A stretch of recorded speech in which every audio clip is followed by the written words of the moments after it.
I first met her when she was just this young princess trapped in a tower, and I watch how she's grown over the last 4 films, and how much responsibility she's taken on, what a wonderful mother she's become, what a wonderful partner she's become, a daughter, how she's just sort of grown as this person and as an ogre, and accepting herself for who she is, and embracing that, and bringing the people that she loves into her life, and dedicating herself. And it's just been really not just you know, a pleasure, but an honor to be able to represent her.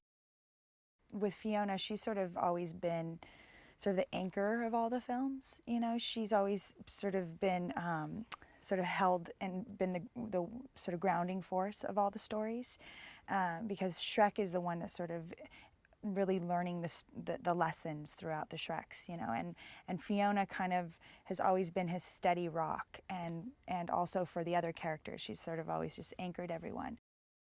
Fiona's not really sort of the humorous part of the story usually. I guess she's more of like the grounding force, and everybody around her is kind of like swirling around, and she's always kind of holding them all down. So I think that with Mike and Eddie, those guys get to do, you know, they get to have a lot of fun with the ad-libbing and the jokes of it all.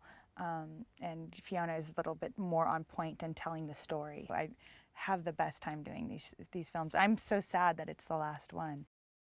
This time we open up with them full-blown in the middle of family life, and 3 babies is a lot of work. It's a lot of diapers, it's a lot of gas, it's a lot of bottles, and in this case, a lot of eyeballs and slugs.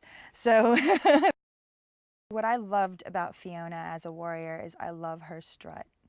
She has a strut. She walks out and she is strutting it. She's like, I am bad. I am bad, do not mess with me. She has this long flowing hair, you know, and she's got all her, you know, her cleavage is there, and her little skirt, and her armbands, and she's really fierce. What I love about it is that she's still feminine. She's not this really rugged warrior. She just sort of embodies a capable woman, you know. Antonio is fantastic, and it's a lot of fun. Puss is always going to be one of those great characters, no matter if he's, you know, his belly hangs over his belt line a little bit, or his boot line.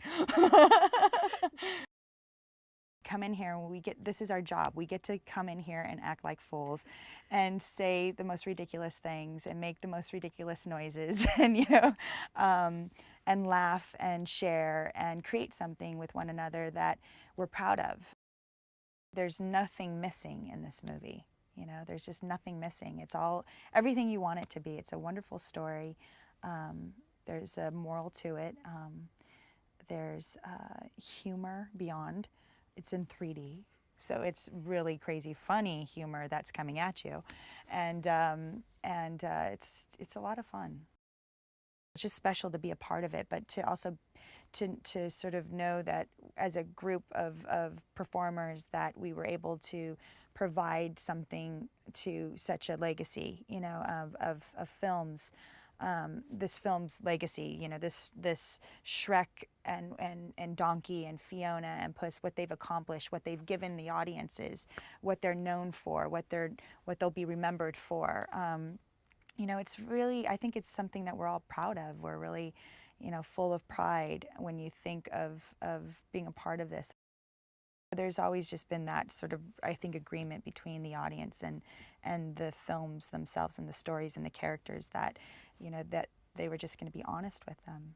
And also the nostalgia of the fairy tales that we all grew up on, and continue to take those fairy tales and sort of turn them on their heads.